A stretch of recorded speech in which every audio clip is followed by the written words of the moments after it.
What up? What up, world? My name is Timothy De Jesus. Hi everyone, Eldrick here. Hello folks, it's Kevin Kwok here. Hi, this is Jeremy C. I just wanted to say this about bottoms-up perspectives. It's about real lives, real journeys, and real perspectives. The whole idea behind bottoms-up perspective was from the word kampai, or in Asian culture, oftentimes we drink until the bottom of our cup is empty and we turn it over. So it's very much like just cheers, right? And building relationship. And that's what we're all about, is building authentic, solid relationships on a global level and being able to see things from a global perspective. And no, we're not Alcoholics Anonymous. We are here to be the voice of everyone. I love the idea that we're real people and we get to share our experiences with real people just like you. So we look forward to having you join us.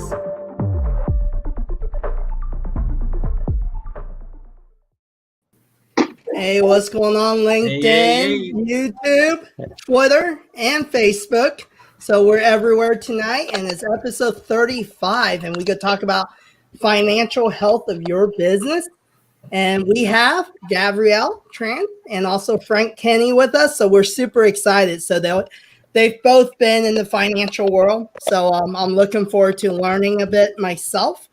So whoever wants to go first between the guests, why don't you guys give an elevator pitch about who you are and what you do? Ladies first. Okay. I'm Gavrielle, and what do I do? To sum it up in a day, I usually would say that I am more like a firefighter. I go into work, I have a plan, I have a schedule, and the minute I enter the doors, then is to deal with whatever fire I have to put out first. Yeah. So currently, what's your role at where are you working? I'm working for a college, and I'm the VP Finance and also responsible for the capital development, capital projects of the college. So I'm building buildings amid a pandemic. Wow. And arguably a shift in how students consume information and how schools supply it in an efficient way. So I'm curious to hear how you're capitalizing. It makes sense that there's chaos. There's less chaos on my side, although I'm helping a handful, if not two handfuls, of small to medium-sized businesses. So, but similar to Gavrielle, right? There are fires, right? So at the beginning of the year, there was a pivot or a shift from consolidating accounting or ERP systems into, oh boy, 90% of our business or market demand is gone. Now what? Mm-hmm. And so we'll explore some of these topics. But so formerly a captive CFO and now a managing director of a small consultancy. So happy to be here. Thanks for having me and us. Yeah, Awesome. Thanks for having us. All right, let's jump right in. So the first question I have is, how can you tell if your company is financially healthy? So I'm going first, right? Go ahead, John. Yeah. As long as the company can still pay my salary, it should be good, right? That's a good point. That's my simple way of looking at things, right? It's evidence. Yeah. So I mean, I did post on this topic. The little that I know, I think is three things, right? It's revenue, and then you have your margins or EBITDA, right? The earnings before income tax, amortization, and all that. And I think last but not least is free cash flow. So if all these three look good, I think the company should be fine. Well, I don't know. Maybe that's all there is to it. Maybe that's not. I know there are still things like P&L statements and all, but I think it's based on what I've learned so far. Is these three things that shareholders or people who buy stocks look into. I might be wrong because I don't do the stocks market. So yeah, feel free to correct me. That's a good one. So I think I'll jump in early. I'm usually last because I'm the host, but I'm here to learn. So I'm an entrepreneur, but hey, I want to learn from Frank and Gavrielle, and I think they have a lot of insight on these things. So, but for me, cash flow is key. Is maintaining that cash flow, knowing that the finances are healthy because I have streams of income coming in, and really is spending less than having more coming in than I'm spending. Then it's looking pretty good to keep things layman's term. So, yep, I'll pass it to those who know more than me. I'll go quick too, so we can close it out strong with the financial expert. So my version of financially healthy is similar to Kev's, but for me it's being able to also pull money and take profits from the business to pay yourself, not just cover the expenses. That to me is financially healthy, and depends on the size. It depends on the size of the business. I mean, some publicly traded companies break even, but everybody gets paid, so it doesn't really matter. So, I think it really just depends on the size of the company and the scale.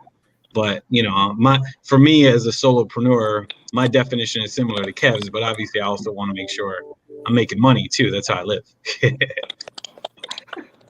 In between the book launches. The book launches, the clothing lines, and among other things, right? No. And then we can see how his loyalty comes in with his book too, right? Yeah. Right. Who wants to go next? I'll write a few comments, and then Gavrielle, you can interrupt me. I think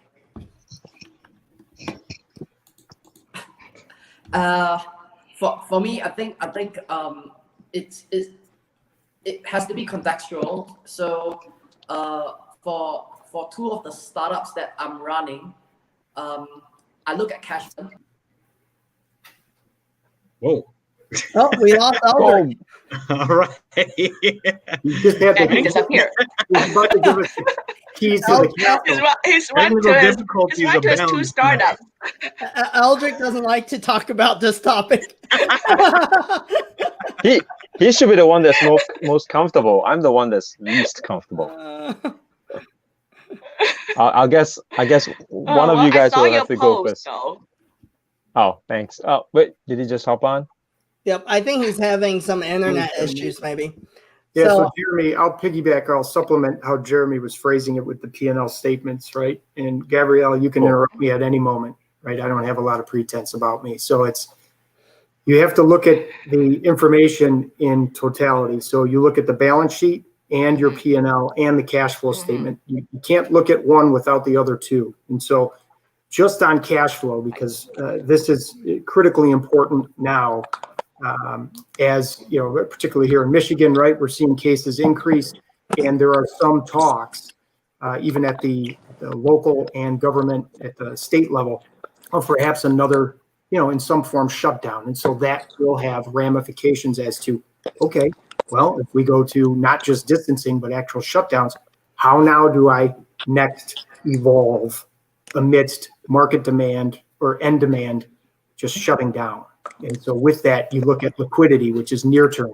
How likely are we to meet that near term or that paycheck, right? I got to keep my employees paid, those near term obligations, and then solvency, right? And so Jeremy and Kevin and Tim, right? Just the everyday demands are a result of, and this, the purchase funnel, the marketing funnel. It's part of the number of impressions way up in the funnel. And so when you look at profitability, that is a resultant of behavior, of activity.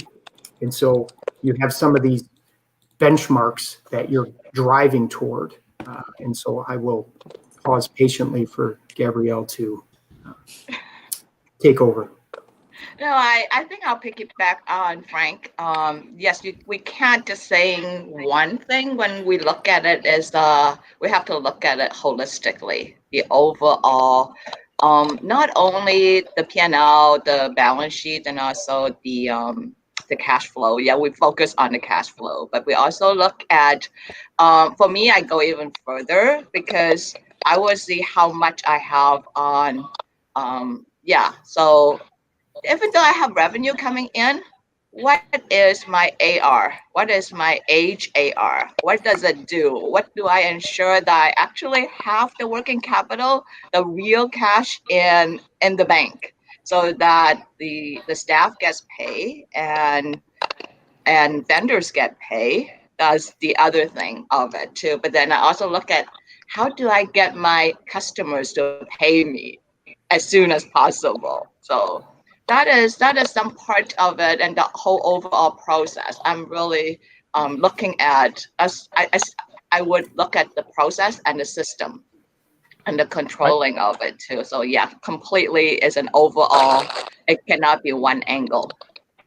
And so what Gavrielle just touched on is the, in parts, if not wholly, the cash conversion cycle. Okay, so there's three components. Right now in school, you don't necessarily have an inventory, but you do have days sales outstanding and days payable. In retail and in widgets, if you're selling manufacturing, you're going to have inventory. So you've got sub-metrics that you need to be extremely aware of, right? If you're in the food service, you've got spoilage, right? If you're in retail, you've got loss prevention, right? All these things where the asset value can erode without the proper controls or disciplines. But at the core, right, you need to understand DSO against days payable, because those two work in opposite, right? Yes. If I'm collecting faster, well, I can pay people faster, or push the brakes. How can I collect faster and pay people slower? Later. So that in like between, I can use the money. How do I use the money in between, and what do I do with the money? So that is all how you can. Yeah, I agree with Frank on it. Depends on what you are, and especially the lockdown. When it's the lockdown, how are you going to receive? How are you going to pay? That also determines your liquidity of it, so your cash on hand. And I think as a business owner myself, as an entrepreneur who has staff members, I think it's true is how do you creatively also keep that cash flow and utilize that cash flow to generate more income through creating more services that that provide solutions for your clients, and sometimes you got to get creative during a pivot. And during times like this, services that aren't working, you have to adjust and reevaluate. And you have to look at, hey, what are services that bring in the most revenue, And I think a lot of times, and how are you going to generate that revenue? And that's a conversation I have a lot with, especially when I'm in marketing, right? Because, I know social media, we always say, hey, it's a long game. For some of my clients, they don't have a long game. It's either now or die. So I have to also be understanding with my clients that, hey, sometimes it's not realistic, right? And I have to put myself in their shoe to go, hey, right now we're in survival mode. So we got to have a little more grace and understanding on what people are going through. But at the same time, how much grace as an entrepreneur can I give? And that's where, prior to the pandemic, no matter what kind of business you have, and I've owned a few. So I understand your savings start prior to the pandemic. You don't wait till something happens and now you're in trouble. You should start thinking about this a lot earlier. You always need a backup in case of emergencies. And I think a lot of startups, they don't look at having that cash flow up front, But then that's when it's a good discipline is when you do have contingency. Because that's the one part that we always saying, advising whether you're a startup or you're not, it's mainly startup too, is you need to have the contingency. Put away your contingency no matter what, because startups tends to, whatever capital you have raised, you tend to put it in and making it work for you. But that's not how I would advise people. I don't know about Frank, but I would say put an amount be that disciplined person. No, I was honestly almost a mirrored statement, right? I was going to tie in Timothy's comment earlier about having money aside for owners, right? And so to Gavrielle's point, if you're in the startup phase or in a pivot phase, you have to factor that into your plan, right? Don't set it equal to zero. It's really 0 plus whatever. Living expenses, whatever that number is. And oftentimes entrepreneurs, right? An Italian background, right? I have all this family where, hey, we didn't take checks for months, right? Made sure that the team was paid.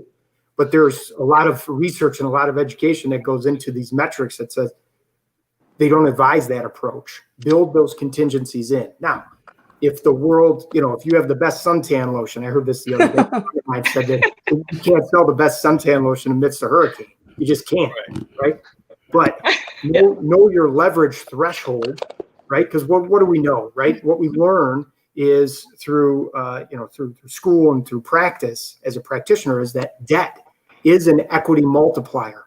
However, what they don't teach is the discipline that comes in practical, in the field, right? Learning what can we, and banks are out there to help you understand these fixed charge ratio covenants, right? If you breach this threshold, there's a little bit of a safety net left to make sure that the entity is still a going concern after that threshold is breached. But habits have to change, right? Sometimes those are hard to die, right? That's why I have the cute tagline, right? The constructive change. Like, how do we make this constructive? Right? Yes. I've been doing it this way for years. Okay, well, we got to unwind a lot. Not everything. Yeah. It's called the unlearning. And how do you unlearn what you have been used to or you practice? And because it's not for survival. So you can see that how those companies can really thrive even amid a pandemic, amid anything. The pandemic is really something that most financial people, this one is a black swan to us. And you can see that companies that has contingency built up can last longer because then you can weather through with not that much of a concern. Then if you don't, then you can see. So this is a really constructive practice that we need to pick up. That's really good.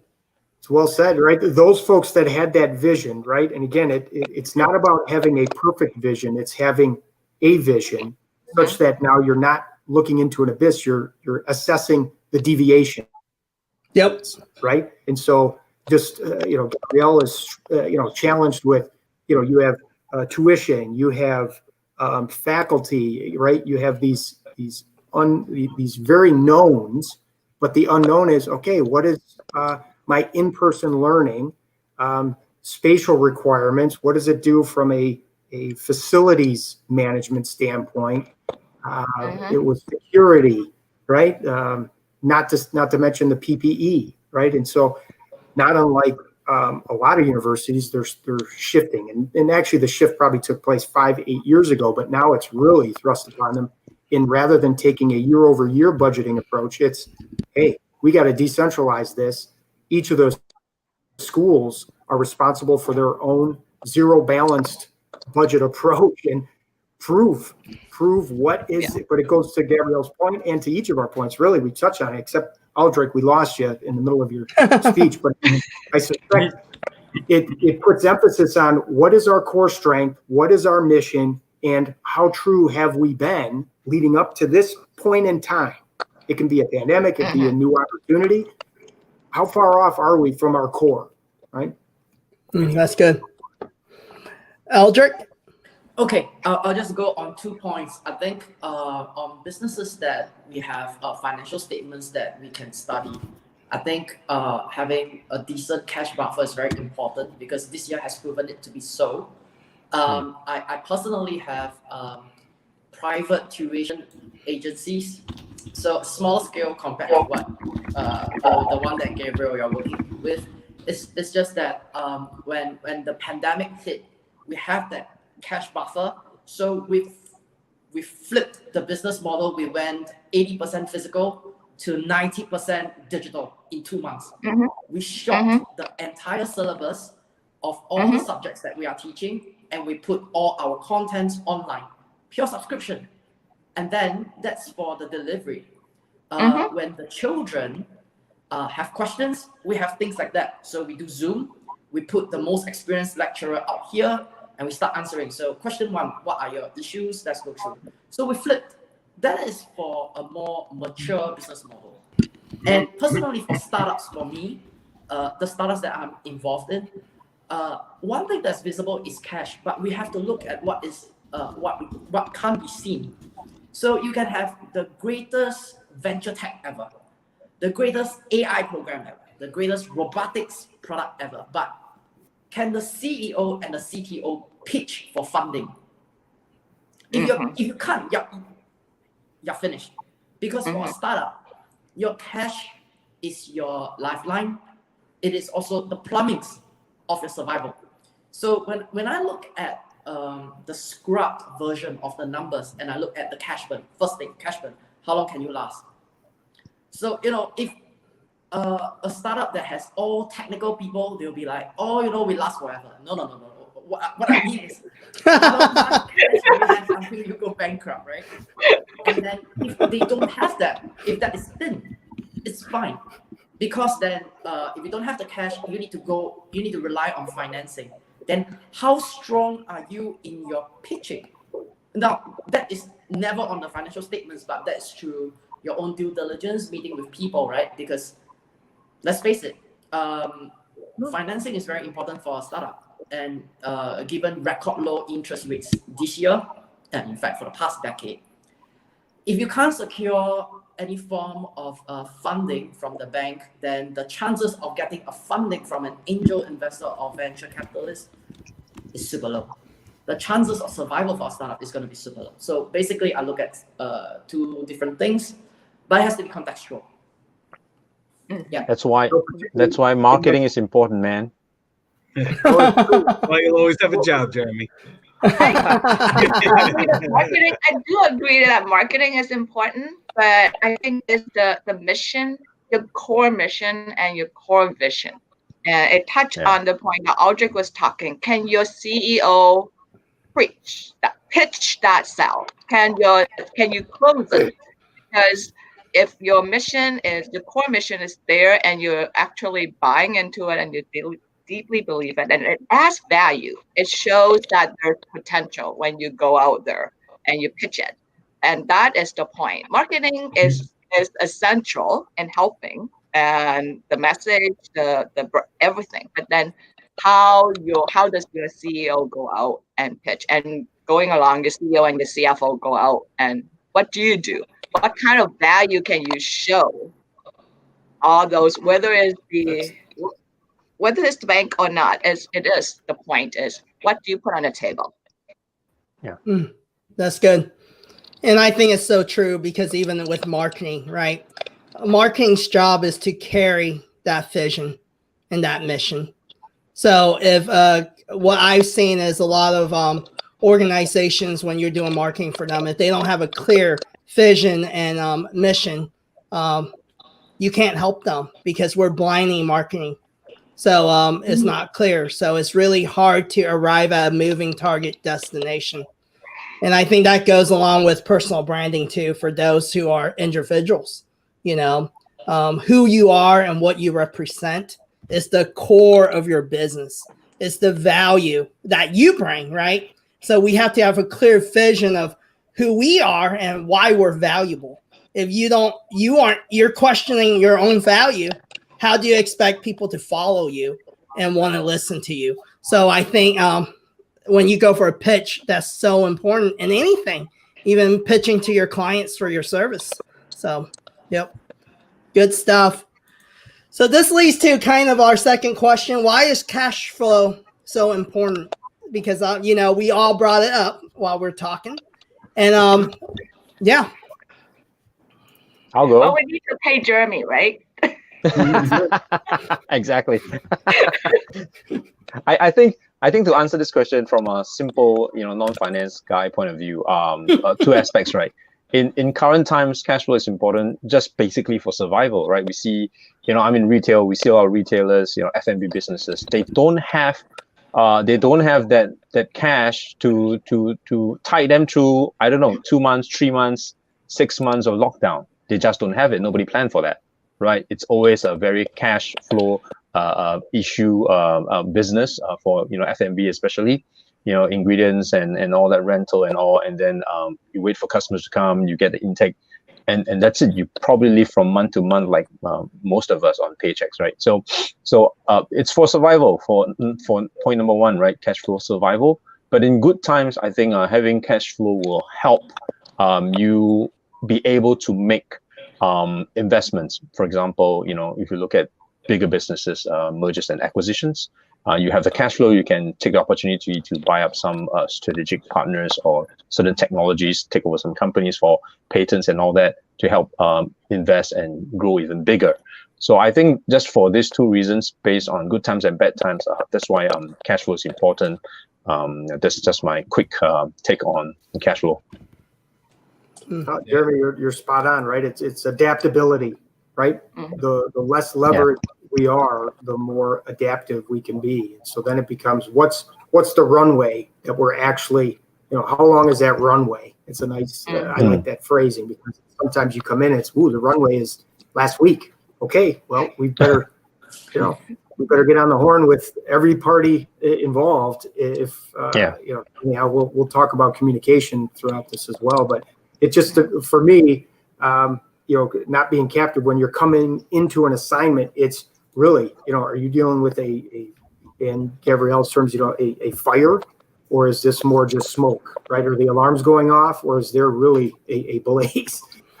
And I chuckle only because every scenario is different. And so, you hear this phrase of best case scenario, best case. And so also benchmarking, right? It's important, at least internally, to use some benchmark. That doesn't mean to just live inside this box, right?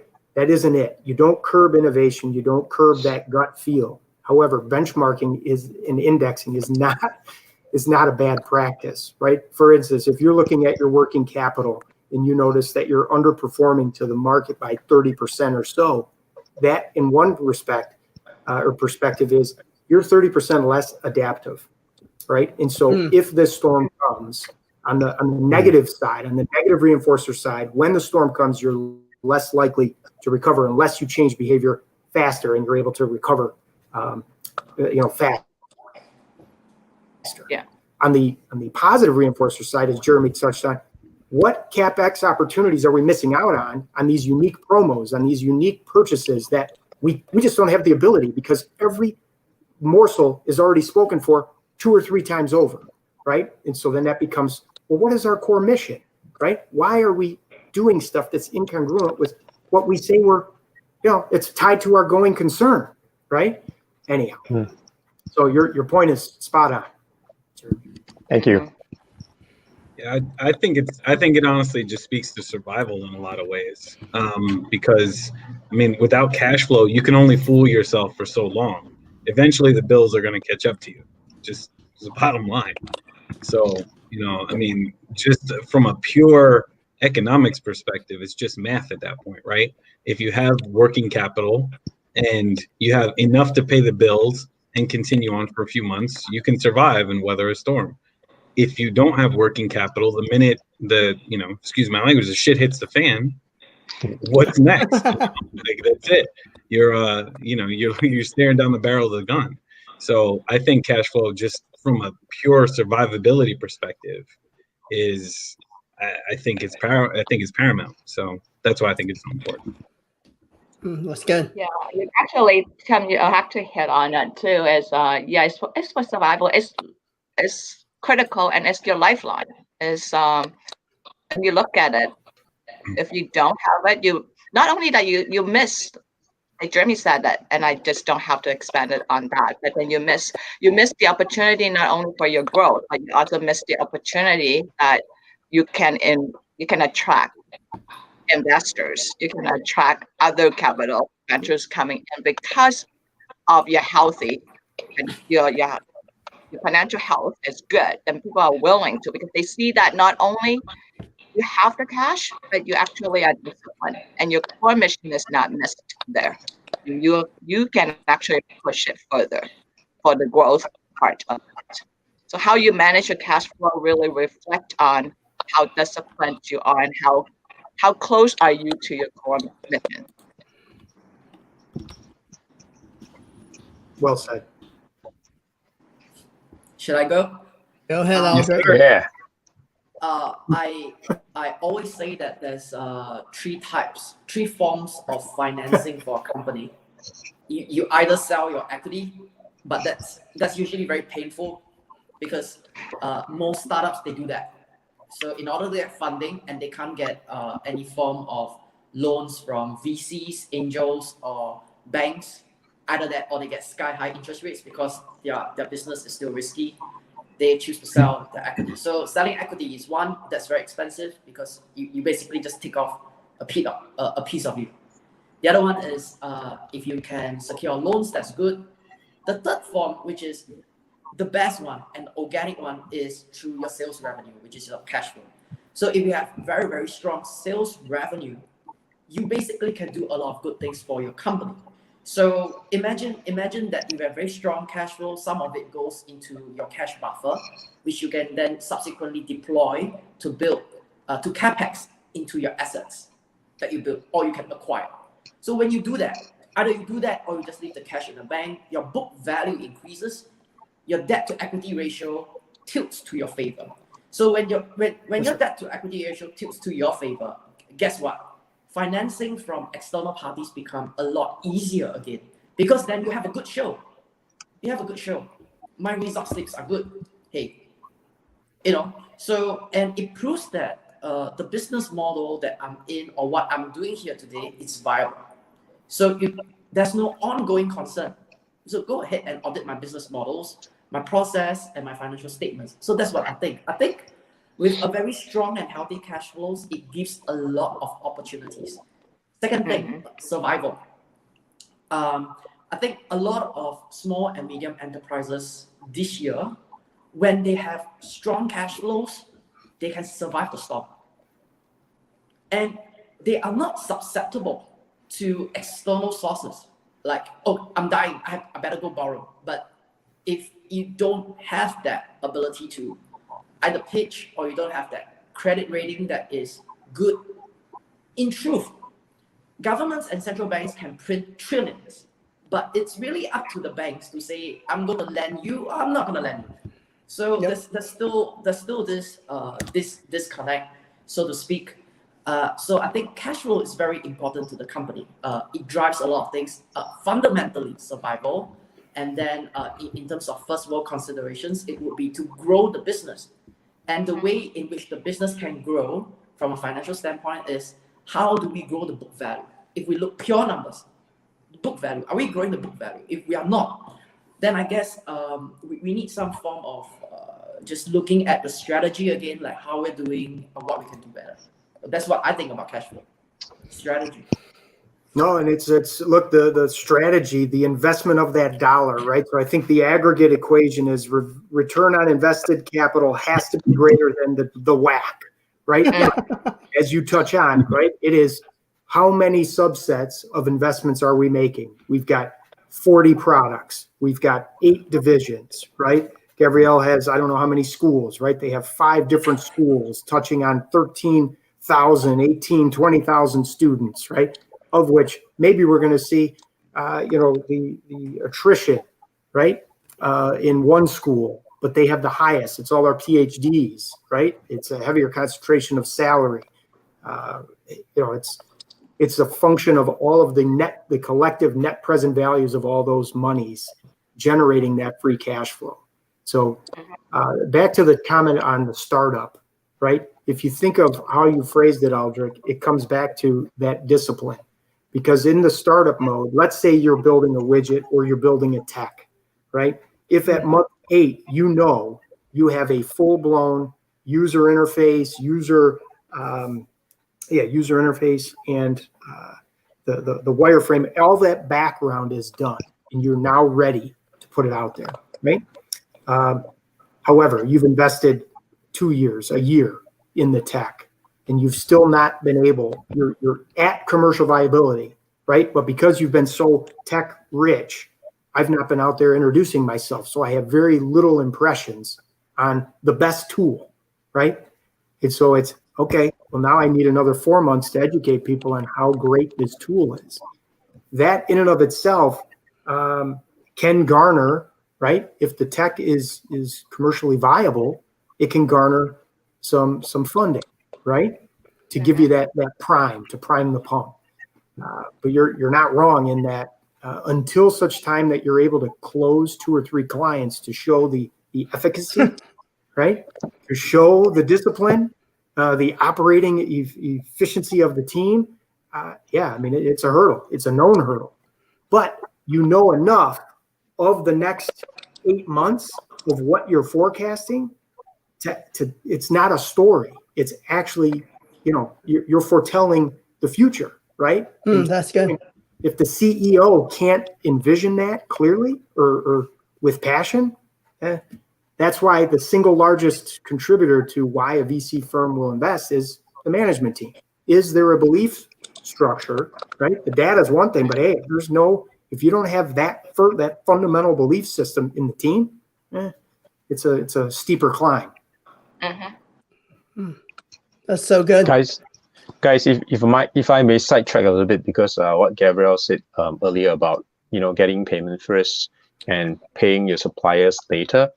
Guess who is just like having massive amount of cash flow recently? Which company? Any guess? Which one? Yeah. Yesterday was Singles Day, so Alibaba, I think they just had a record sale of $70.6 billion in sales. 70.6 billion US. So that's cash flow, pure cash flow, because everyone's paying Alibaba first. Until you receive your goods, you approve their payment saying that, oh yeah, I received the good from the vendor, it's good. Exactly. Alibaba, please pay the vendor. That's $70.6 billion of cash flow, right, over the past few days, closing up on 11/11 yesterday. So think about that. Think about that. Yep. But that's just the one part of the story, right? That's the whatever that's coming in. But you do not know so-called the leakages that's along the pipe. So you can have there's still returns, yes, of course. 76B, but what if all your expenses, your payables, your vendor supplier contracts is like 77B? So it's like, well, it's of course record sales, right? Celebration, but it's also and that's where I'm coming in, talking about that. Is yes, your revenue can show, you can have really, you sell a lot and your revenue is high, but what actually is your cash? What is your net? Actually, I'm not sure how much. Because to your point. So my point is, yes, I would like to say that's going back to the beginning when Frank also said that it's not just on your P&L. On there, you show that you can have a $10 billion sales in one day. But what is actually in your net? What is your margin? What's in your net? What is it what costs you? And then how long do you get it back? How much cash, in layman's term, how many dollars do you actually put in your pocket? Sure. That not to the sales. So I know my sales guy can come to me and say, look at how many closures I have, the contracts. And I would say, sure, this is before my time at the college. Then I would say, sure. It is. You did so well. You have closed so many contracts. But at the end of the day, what is my net? Do you know that I have to put in extra because you did not work with services, and then now we have to pull in extra consultants to work on this? I actually could sometimes get a negative out of it. So that comes down to that discipline, is the buy-in to make sure that you actually get that aligned. Gavrielle, don't you make that up in volume though? Oh, are you suggesting that? We'd have those discussions through the hallway. that's to be safe. Quarterly report on your end report. That's right. I just want to make a comment to Aldrich's point, right? Well, that depends, right? I'm not sure how much Alibaba paid Katy Perry to sing at the event. So yeah, a lot of these other expenses we don't see. So I'll find out. Jerry, your point is valid in that there's no lag, right? They collect proceeds. Yeah, they're a platform. They are a platform. They hold no inventory, right? Yeah. Yeah, that's not just Alibaba, right? For us in North America, then there's Amazon. Right. Similar idea. Is you pay and then you wait for your goods, and they don't come in right. You have to return them. What a hassle! But how many? Amazon does have large warehouses though. Like they have a lot of physical inventory too, whereas Alibaba is more of just a broker distributor. Platform. Yep. Right. Yeah. Which Alibaba. Actually, if you look at the business model, I think Amazon obviously has the name, but Alibaba has a stronger business model. That's true. Yeah, definitely. It's not comparable because Amazon do have the fulfillment centers that they have to run, all of that, but it's still the same idea as how much actually at the end that Alibaba got. Yeah, I'm pretty sure though Alibaba and Amazon both. I think their net is still pretty healthy. Yeah, I think quite sure. I think out of all the companies out there, they're going to survive this pandemic. If I was going to bet on it, they're not surviving; they're thriving. They're thriving. Yep. Yeah, they're thriving. They are making a lot of those. Well, and with all the disruptions, right? Here in the States, anyhow, right? You're already seeing the notifications of the holiday season, right? The drop dead date is middle of December. Not that this is anything new to a soul, right?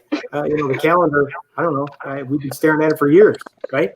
But with all the disruptions that are unknown, right? And the social distancing, it becomes from that consumer mindset, it becomes more of that fear. I better have this, and so I think that's where we're seeing kind of this pairing up or the bottleneck of purchasing happening 30 days before. And what I've noticed, and I think we'll touch on it here later too, but it's the flattening out, right? Pardon the phrase, but flattening out the demand curve by discounting, promoting stuff now, right? And I personally, I think it's not brilliant, but it's the right move given that it's your brand centric and customer centric, not promo centric, right? Where we acknowledge this, and because of your safety, right?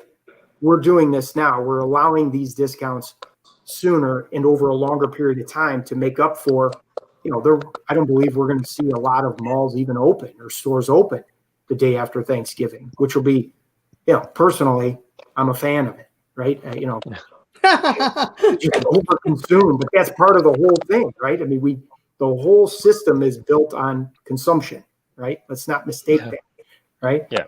So, we got to watch ourselves on how much we don't want to be consuming. No, I do agree with all of you. I think discipline is key. And then also diversifying your cash flow, especially if you're a smaller business owner or a mid-sized business owner. It's not good to just put everything into one service or one basket. It's diversifying that portfolio in order to secure yourself. And same thing with business. I'm a firm believer in diversifying your business, and it's crazy when it's insanity if something doesn't work and you continue doing the same thing over and over again. So I always recommend people change it up. If it's not working, a pandemic hits, no one tells you, no one's holding a gun to your head that you have to do the same thing. You have to change it up and you have to look for ways to solve new problems, and sometimes you don't want to be a Toys R Us, and among other retails that, stay the same. So this leads to my final question, and it's things that we can expand on as well. So what are some survival tips during this pandemic that people can look at, because at the end of the day, I know in the US, the news has say, hey, we have a vaccine, 90%. But who knows how long, right, this pandemic will go on. We potentially have a new president as well, and we might go in lockdown, a lot of the states, and in the US, I can only speak for the US. So, like, what does that look like, and how can businesses survive? I think. Okay, Yeah, go ahead, John. Tim, you want to go ahead? Okay. Yeah. So I think really quickly, what I would say is you just hit the nail on the head, Kev, is diversify, right? Just don't put all your eggs in one basket. And I think, for many of us, that's what we were just known to do, right? Hey, you make one source of income and then you retire off that one source of income. It doesn't have to be that way. There's so many ways to make passive and residual income now. And if you're a business owner, that doesn't mean you can't have side money. You may not have time for side money depending on your structure, but you can have side money. Nobody tells you can't make, you can't have 5 different revenue streams. And so I think that's my survival tip. Find not just one way to make money, because if that one money fails you, if you lose your job, if you're not making sales at your company, whatever that one revenue stream is, if it fails you, then you're staring down the barrel, and you have to rely on savings. And if the savings and cash flow aren't there, then now what? Now you're stuck, and you're gonna have to start over. So diversify would be my survival tip. Sorry, I didn't mean to cut in, Jeremy. No, it's okay. Perfectly fine. Because you just mentioned my situation, right? One income, I got nothing to depend on except for that income. So it's pretty bad. So for me, my strategy is very much different, right? Because I only have one income, and it really is for me survival. It's JOMO, right? Joy of missing out. Spend on essentials, right? Finally, we got introduced to this idea that is essential retail and non-essential retail. So just keep spending on essential retail, right? Be prudent. I think that's key. I mean, not just personally. I think for companies as well, be prudent. Look at ways to save. I'm not saying cut corners. Like, for example, now that there's with this whole social distancing and work from home arrangements, right? What my company is doing really is to restructure and reorganize the office, save a little bit on rent, have most people work from home, and have hot desking kind of renovations. Measures like that are proven to be prudent as well as practical in current situation. I think those would be, some kind of my tips would be really be prudent, joy of missing out, spend on essentials really to survive, from a personal angle. Yeah. I like that, Jomo. Yeah, I guess Jomo, yeah. Both ways, right? For business, and the same thing for individual. You hit it on this. One is diversify your revenue, and then the other one is on expense, having a control on expense. So I kind of applied the zero-based budgeting or zero-based performance on the expenses. So meaning that every time you need an expense because of the because of the pandemic. Also, it's also put accountability on all the cost center, everyone who's responsible for a budget, and they have to say, do I spend or do I not spend? And they actually put the discipline on them. The accountability is on them. The same way as like what Jeremy said, spend on essential retail. And the same thing is for business. When you have the zero-based performance on all the ones who are responsible for their cost center, then they will be going, oh, they don't spend as easy. They don't approve expenses as easy as it is anymore. And then the other one is, you as an individual, for you to run a business, you might be saying that I can run different businesses at the same time. But as, for example, for us at the school, then we don't just have student tuition. We have the dorm as well. And then you have other add-on services, other add-on that you provide. So when one goes down, the other kind of steps in and helps it out. And that is diversity, because else when we have a lockdown, everybody moves out. And what are we going to do? We still have the building there, and other services will come in and compensate that. So yes, it's both ways. It's not just one. We need to apply the income and also the expenses. That's what I do in the survival. And then expanding could be not just the different streams, but partnership. I guess in business or in a startup, you look for VC, you look for more of that. And for us, we look for partnership. How do we share students?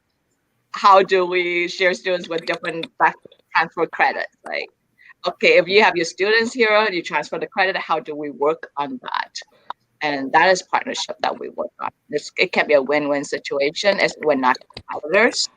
And the other one is, for us, I'm just speaking from the school, then it will be similar to go to a VC, we go to our donors. That's a biggest thing I do. Right, and alumni, right? The alumni engagement. You pitch and you get it. It's like your high net worth and your low net worth, and it's similar. No matter what they are your cash influx source. So that's how we go. So we beef up marketing, we beef up advancement, so that we can actually diversify our income. So that's how I see it from practical and also from in general. That's good. By the way, I'm always looking for donors. Okay, for you guys out there. Thank you very much. Oh, you can talk to you're marketing, then you can pitch on that. Yeah, I just did. I just pitched. There you go. That's Jeremy. I'm surprised you didn't hashtag your PayPal. No, and I think it's so true too. It's also, I think collaboration is so key during this time. I think a lot of people try to protect themselves. So like even me as a marketing agency, I'm always looking at collaborating, right? I don't care to share my pie because, the more pies I share, the more revenue streams coming in for my company. So for me I don't look at another marketing agency as competition. I look at, hey, how can we work together and land something bigger? So it's always looking at, hey, how can we diversify especially during this pandemic? Everyone's looking for that lifeline. How, I even look at it, even in the show, right? We're all together. We all have different skill sets and we're applying it in one show. It's not Kevin's perspective, but it's all six of us, right? And we're stronger as together. And I think more businesses, even personal brands, you need people. You need a team. You need to have that sounding board, and collaboration is so key. And diversifying even your skill sets, not just diversifying where your cash comes from. Even from someone like you, Jeremy, you were saying, hey, I have one stream of income. You can also look at, hey, what are some other skill sets that I can do on the side, right? There are other things to diversify. So before I started my own business, right, I was a marketing employee, right? I was a marketing director for a corporation. But the whole time I was a marketing director, I was consulting people at night on the side, right? It was a side hustle, right? And by the time I knew my company was designed to be sold, because I was part of that, whole transaction. So I saw my X for my job where I'm going to be canned at some point. So I started consulting on the side. And at first it was small businesses like a plumber, local HVAC company, right? And it was just extra income that I can utilize to, go out and eat, put in my savings account, whatever. And one thing led to another. And by the time I was out of that job, my salary was already sufficient on my own, So it was a lot easier to go into entrepreneurship than really jumping into where I have no stream of income. But I highly recommend during the pandemic, it's a great time to look at what are some side things that you can do, right? Nowadays, you have DoorDash, you have Amazon. there's a lot of stuff you can do for just like some side income, right? Just look at the amount of coaches out there and consultants, right? So I think everyone has a skill set, and I think you need to amplify, showcase your skill set, and now you have these social media platforms to allow you to voice what you do and connect with the right people, right? So no, that barrier is largely, I don't want to say eliminated, but they've taken Timothy's advice, right? They're out there, they're flooding, and they're adding value, right? The life coaches have a purpose, right? They help individuals identify their strengths, come out of their shell. There's real value in that space, right? No difference in the business front, right? It's, to your point, it's communication. Your word is collaboration, right? If you're not talking to your suppliers, right? If you haven't already built a repeatable process or a redundant supply chain, shame on you. You say that under your breath, right? But now it's thrust upon you, right? And so it's not just for insurance underwriting. There's real value in establishing these strong relationships, partnerships, however you want to phrase it. And I don't want to say cause a bidding war, but it's a protection mechanism. So, but replacing, that what is it? The psychological safety, right? Replacing that fear mantra with that respect and permission grid, right? That's good. It correlates, and this is years now of CFO where the financial statements are the byproduct, right? Our cash flow analysis is the byproduct of our people, our processes, right? Certainly our products or service, but it's our people and processes. And so if we're not throwing money, investing money, not in a fearful environment, right? And it takes a lot for us to come out of this protection mechanism, right? Because it's, well, hey, I got us here, right? I'm the gold standard, right? And that is true in a lot of ways. You've gotten us here. You're the fearless leader. And now but you've also surrounded yourself with some pretty intelligent folks, right? The more we empower them, the stronger, the more adaptive the firm will be. And so diversity, communication, or collaboration, and work outward from your strengths. And that may be, we are no longer making widgets, but the fact that we as a team can make something, that now becomes the impetus to the next invention. But if you don't have that pipeline built, well, you better get to the whiteboarding pretty quick, right? And dip into the savings or take on some more credit. But it takes discipline and some vision for folks to rally around, right? Even your creditors or other stakeholders, not just internal stakeholders. That's really good. And when you brought up that point, Frank, even locally here in Kansas City, we had a couple breweries, that made alcohol.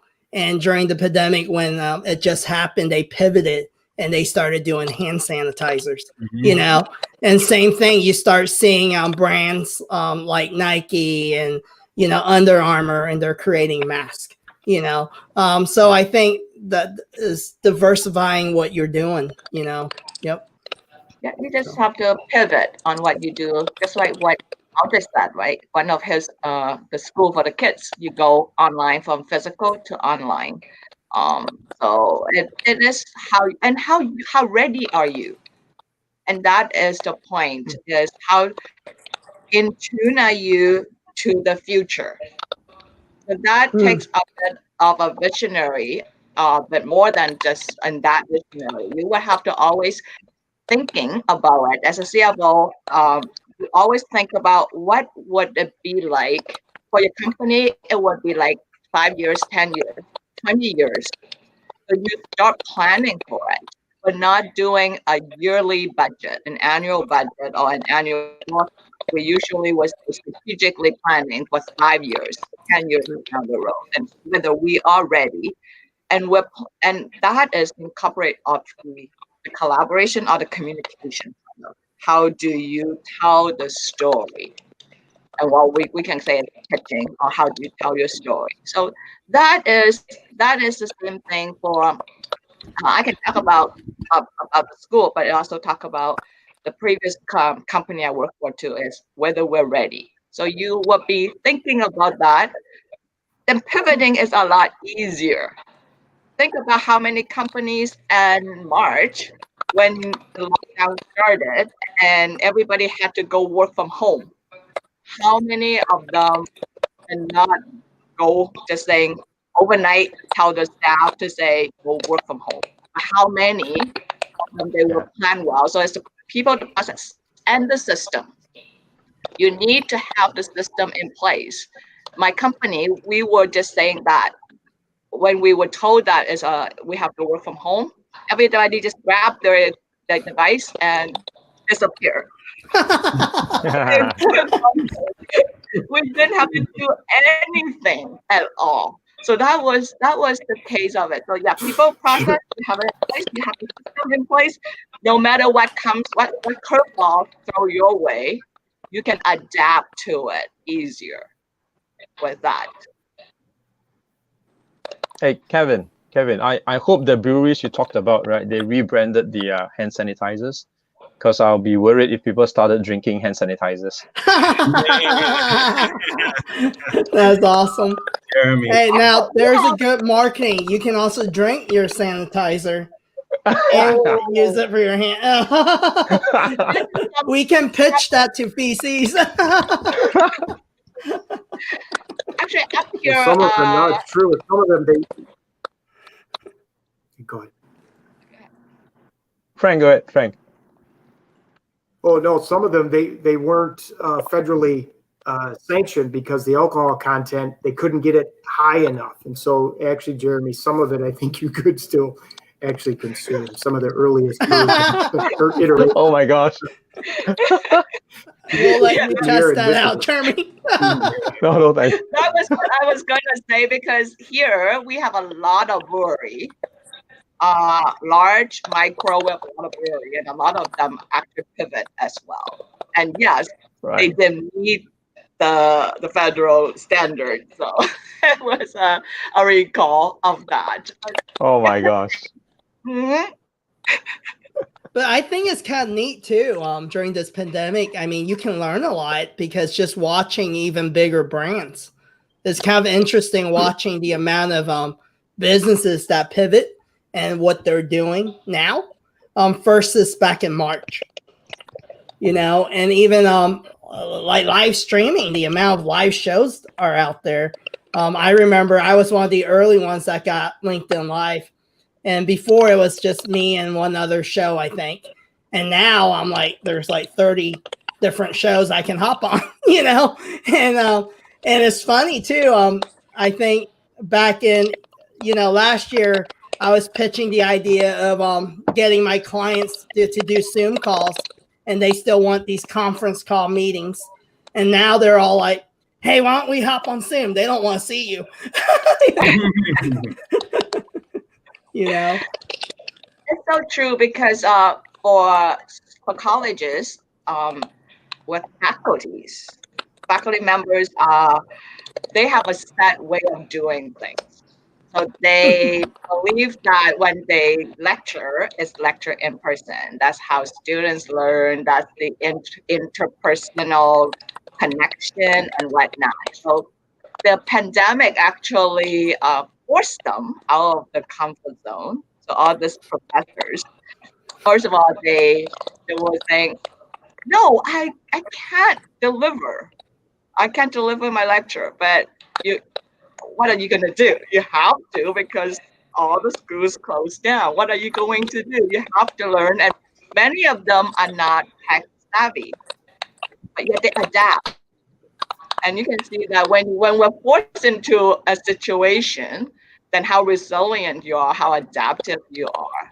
But then if those, then force them 5 years, so the administrative would be easier in a sense to move them online instead of persuading them. You kind of like, you have no choice.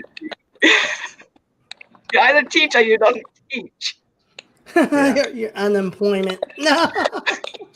Sure, yeah, this was an old reference, but you take the ruler to their hand and you make them do it. Right? And it's so, go ahead.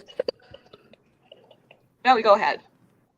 No, I said it's so true. Just the way everything accelerated, and for me, in the digital space, it's almost like I told you so, right?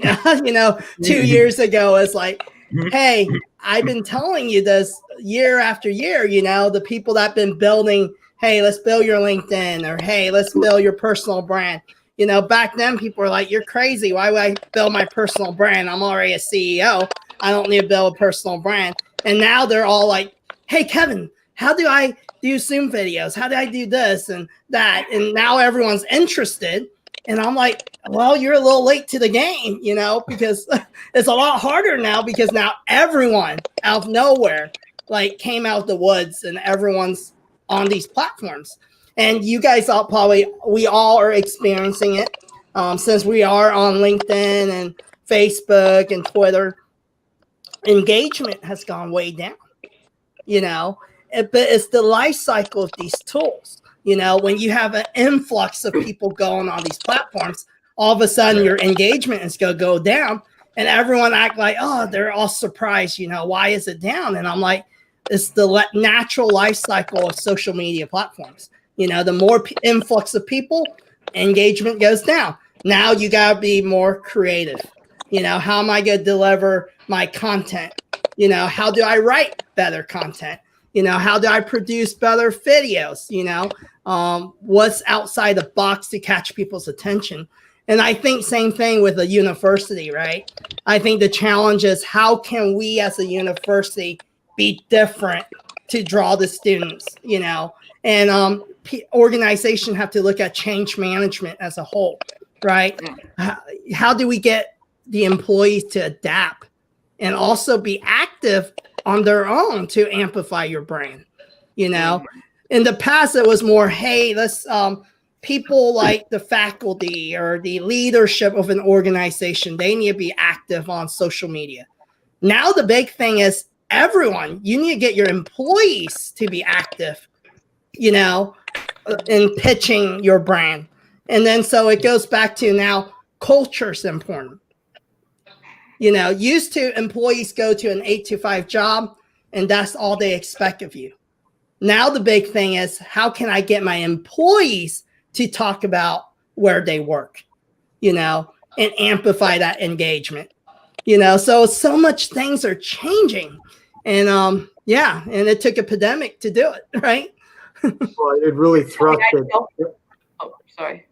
Go ahead, Frank. No, go ahead. I do agree with you, Kevin, that it takes a pandemic to do it. But actually, for a corporate culture, a healthy corporate culture is, even without, whether it's digital or in person, your staff, your employees would talk about the company. That's true. Regardless. And they will amplify it. They will talk about it. They will talk about the products. They will talk about the service. And this is something that I would say that I have experienced it really well, because in both the current college or my former job, that was a culture that was being built. So it's encouraged the staff to do that, and they would be on social media. They will be really talking about the company and talk to people even when they are in lineups and stuff. And because sometimes when we had customer calling, they say, where did you hear it from? Oh, I heard it from so and so when I was in the line at the cashier. So that is a culture that you're building, and that takes that leadership to how the leadership involves in building that culture. And of course, then with the pandemic, you need it even more so, because that's good. That's physical contact right now, right? So it's more so on the platform, and how do we do that? To manage your team virtually, that adds some implications on it as well.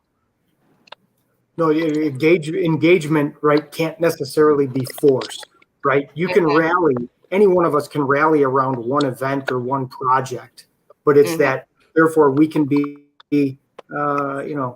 inventive, but can we be innovative, right? And I ask that not anecdotally, right? It's nor is it rhetorical. It's specifically challenge the mission statement when you filter it through that lens, because it's, wait a minute, you say one thing here, yet you have all these rigid rules and suppressing protocols that actually stymie or curb innovation, curb creativity, when in fact, part of this role right here on this chart shows that this person is responsible for that, yet everything around that individual role is counterintuitive to what they're literally supposed to be doing.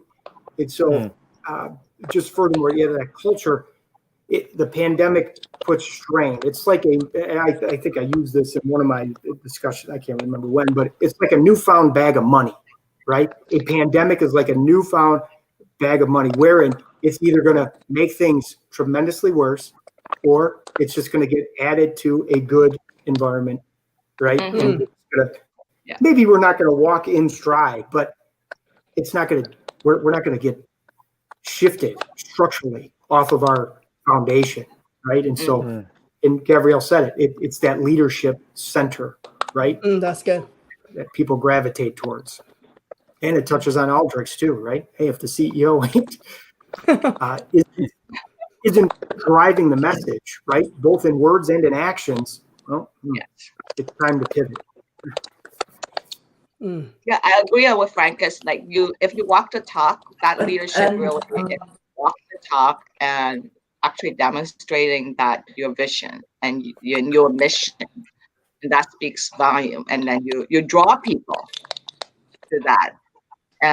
But then of course, then we say that people are drawn by the company's vision, but how do we keep them? That is the people piece of it. How they feel engaged, how do they feel that they're appreciated? And that is the autonomy that if you say that, oh yeah, you are hired to do this, you have the autonomy to do that, then you better be true to it. And you let them be creative, let them be innovative, and have their way.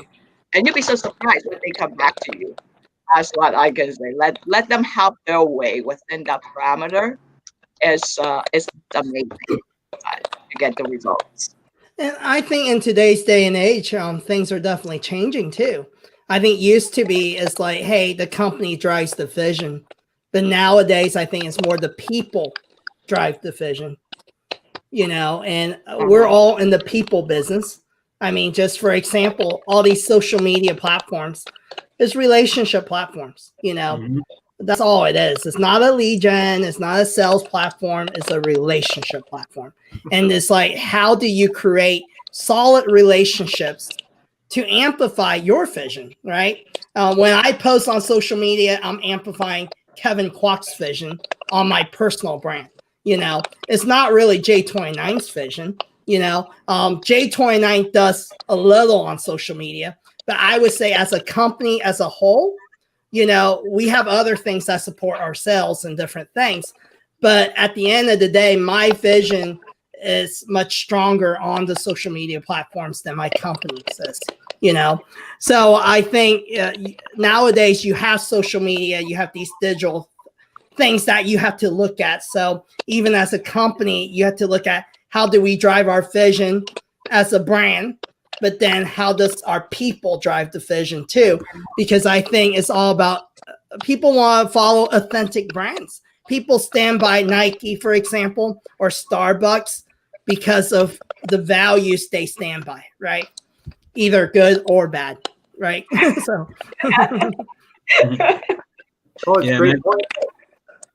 Yeah, I was just gonna say, I think personal brand is that much more important too, because people want to relate to people, not necessarily brand. Like people will buy a brand because a person is pushing it and a person is the one wearing the brand, not necessarily because the brand itself or the sneaker itself is cool. Sometimes it's a sneaker itself, but the fastest selling sneakers typically have somebody's name attached to it, and that's what drives the sneaker sale. It's not necessarily the sneaker itself. The sneaker's cool, but without that name attached to it, it's not quite as it's not, it loses luster, let's say. So it's just more so a sneaker instead of an identity. So. Yep. And I think to even back up this part of the conversation, what's unique is, I mean, I don't want to go too far into politics, but just look at this year's U.S. election. For the first time, the power of social media is demonstrated and how it can shift, the way mindsets work, the way we are manipulated to do, choose, the way the person behind the brand itself, right?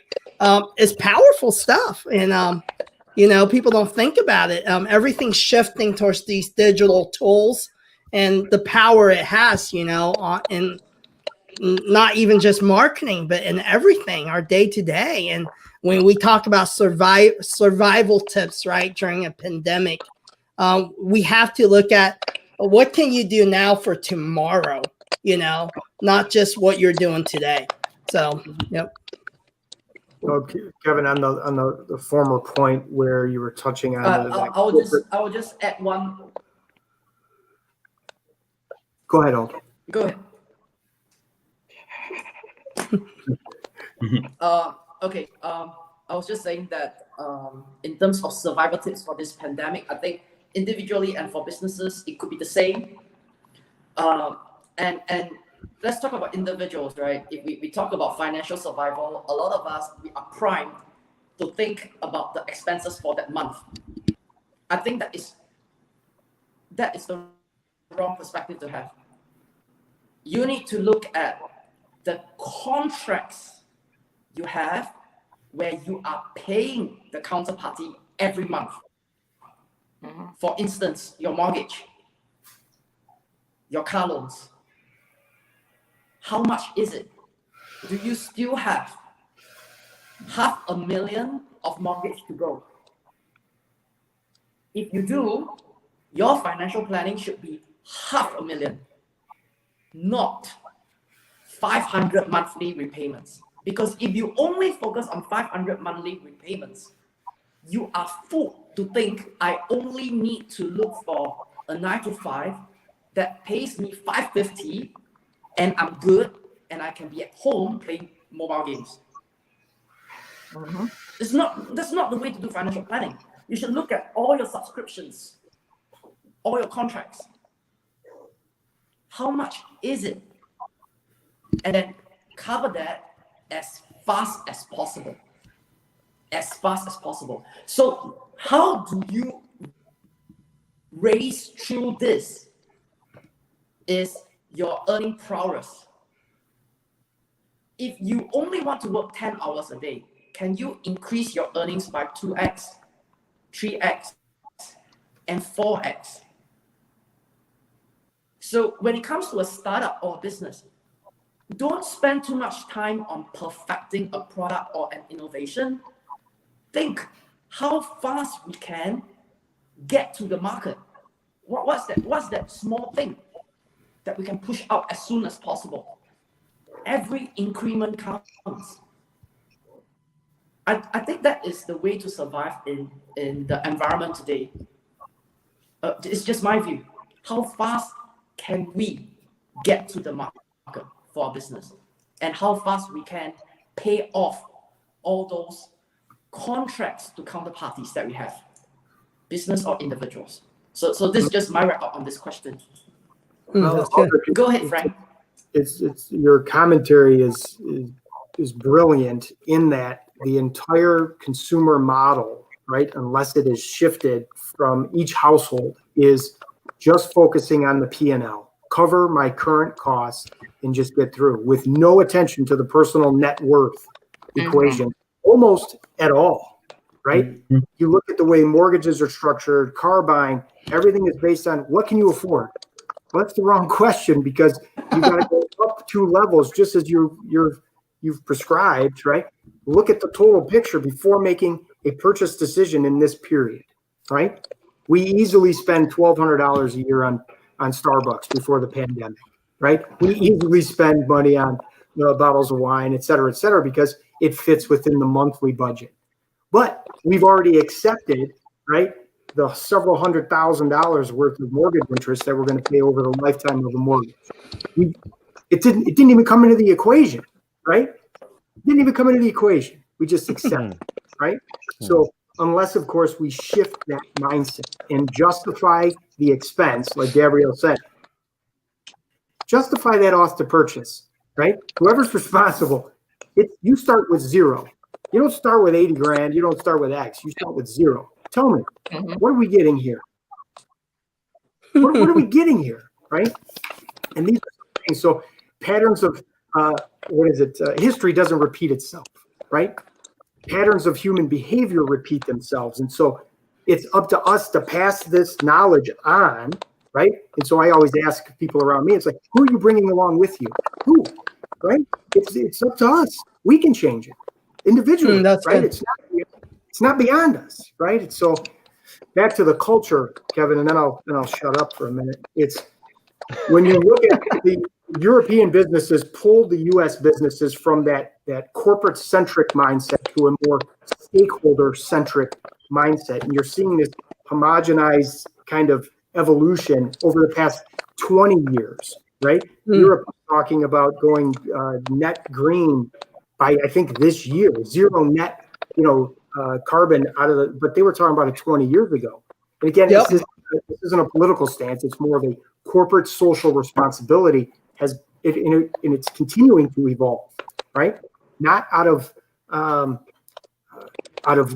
grace or prudence. It was, wait a minute. It's what is it? I think it's Kantian ethics, right? If you experience something that you haven't before and you actually enjoy it, wow, you're going to gravitate to this new thing that you were never even aware of before, right? And so it becomes, man, this now is newfound, right? And now I have new values. If I didn't have that new experience, I didn't know any better. But now that I've had it, why wouldn't I gravitate towards that better decision, right?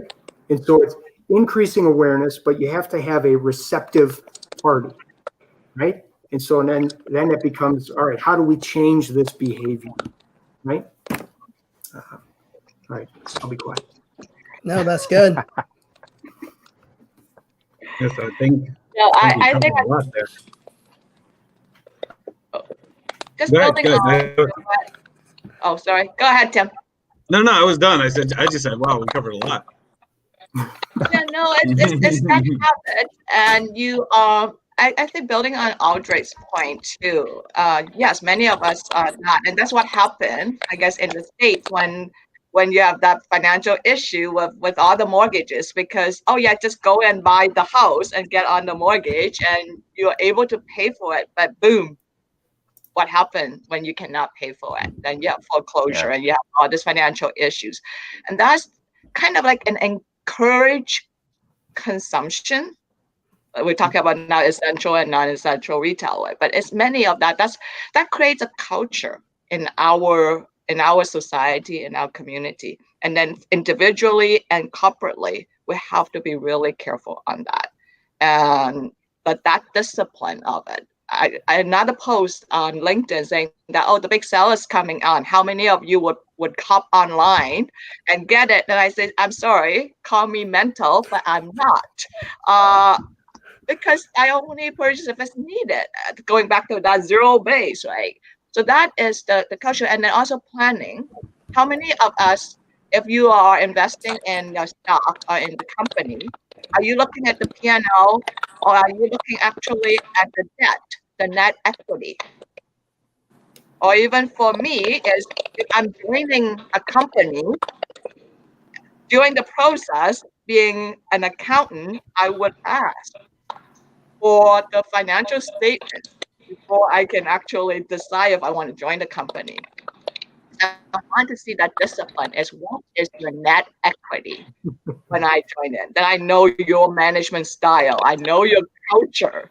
And if I want to join or I don't want to join, does it align with my own value and vision or my own brand or whatever you call that? So yes, it's not, a lot of us are being kind of here in a way of, you can spend because you can afford it now.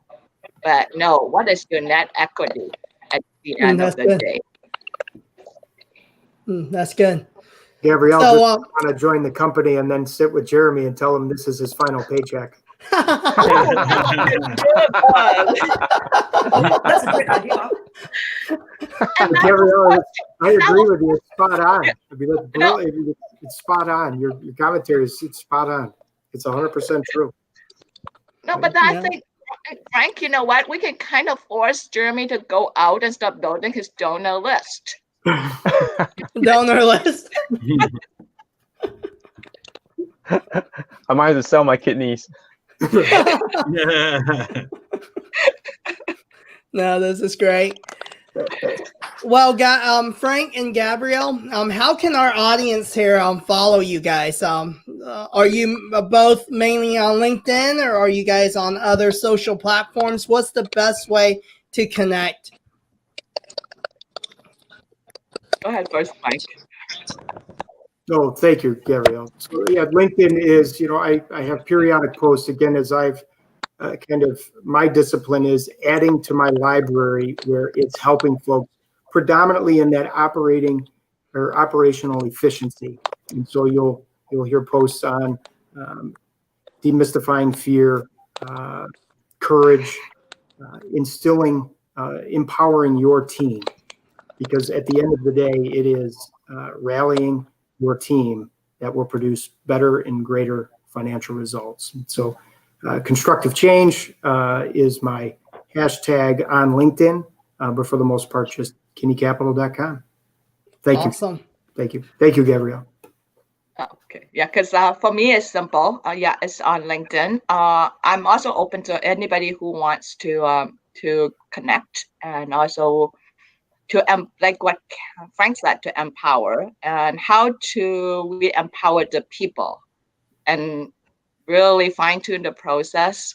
Adding, I'm big on the the IT background, so the digital transformation is really something I'm really into, and helping people to get the right system to work so that it actually enhances efficiency. If what automation can do, so that the people can do other more value added tasks. So leave it to automation instead of getting the people to sit at the desk and do some, I call it the low value task. So yeah, you can find me on LinkedIn. I don't have a hashtag. Hey, I appreciate you both, Frank and Gavrielle. Thanks for joining us on the show. And next week we'll have episode 36. We go talk about student life. And we want to thank our sponsor, StreamYard, for making all this possible. They're the ones that allow us to go live on all these platforms. And and I also want to announce too, we'll be doing a end of the year mega show. And hopefully, we're looking at everyone on the Bottoms Up Tribe being involved, if you so choose to, where we're going to pick a day where we just go live for maybe 5 to 6 hours and then have a guest hop on as we go. And the goal is just to bring value to the people. A lot of what Gavrielle's all about, and also Frank, is how do we create constructive change? And then how do we have a tomorrow mindset today? So, hey, I want to thank you for our audience. There's a group of them that just stay on the whole time. So we appreciate it. And your financial health is important in your personal life and in your organization. So both. So be disciplined. Later. Thank you. Thank you. Thank you. Thank you both. Bye. Bye. Thank you, everyone. Bye.